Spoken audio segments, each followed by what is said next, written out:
Aw, freak out. You freak, says she. Freak out. Aw, freak out. You freak, says she. Freak out. Aw, freak out.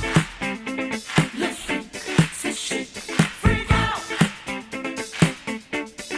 Aw, freak out. You freak, says she. Freak out. Hey guys, it's Gina with YA Fiction Freaks, and I am coming to you today to do a review on Twilight, the graphic novel, Volume 1. I got this the night that we went to the New Moon DVD release party, and I really like it. If you're into graphic novels at all, to me this is a 5. The pictures are beautiful, and especially like Edward. Stephanie Meyer, I saw an interview of Stephanie talking about the graphic novel and that she was heavily involved in it, and she said that there were questions about whether they took the pictures from of Edward and Bella from Kristen Stewart and Robert Patterson, and I was so happy to know that they didn't. It was straight from the book, the way that she describes them. And the Bella and the Edward in this graphic novel is so beautiful, and this is how I actually pictured them. Edward is just so cool looking. It starts out actually just like the book does. I'd never given much thought to how I would die, though I'd had reason enough in the last few months. And there's the very first picture. The pages are all waxy, like most graphic novels are. I want to get you a real good picture of Edward. I just think they made him just look amazing. Here's like an up-close picture of his face. But I just think that is so cool. And some people were disappointed because the graphic novel only goes up to the meadow scene, which for me, that's pretty much how graphic novels are. They're usually broken down. They're shorter stories. So I was okay with that because I think it'd be really cool to have like several volumes of Twilight. Like if each book is 2 of these, that would be a really cool collection. And definitely Breaking Dawn, since it's such a huge book and possibly going to be 2 movies, they could even do 4 volumes of that. I think that would be really cool. But here's a neat picture of Edward sitting in the classroom. Here's a really good one of Bella. So I just love them. And the story follows along. You know, if you're familiar with graphic novels at all, you know, they don't get really involved, but tell the story enough.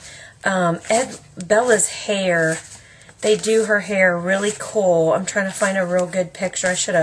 Sorry guys, I should have marked these for you, but I just love how they do her hair.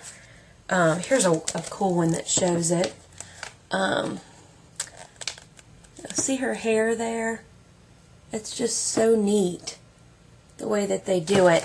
And the neat thing is too that there's one time where she asks him about his eyes, you know, where she says, do you wear contacts? And on that part, it's actually his eyes are colored. Most of it's in black and white, like I've been showing you, with just like a hint of color.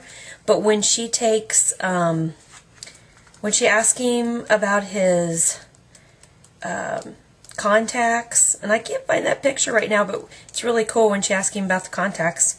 I'll let you get the book and see that.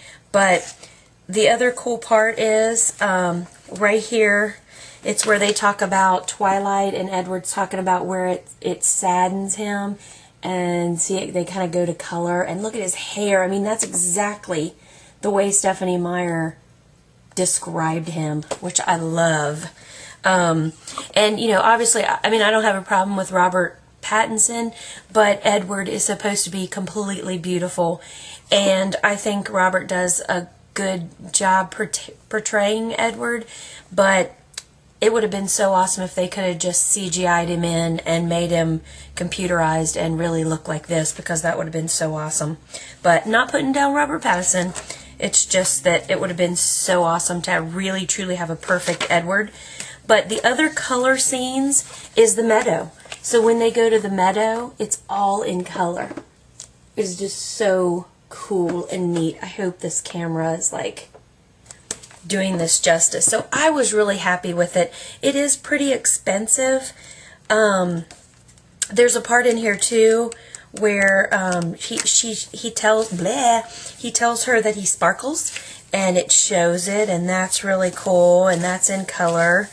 Of course, that's part of the meadow scene. So, and he's sparkling. So it's really, I was very, very, very happy with it. It doesn't say when Volume 2 is coming out, so that drove me a little crazy. So I'm hoping fairly soon.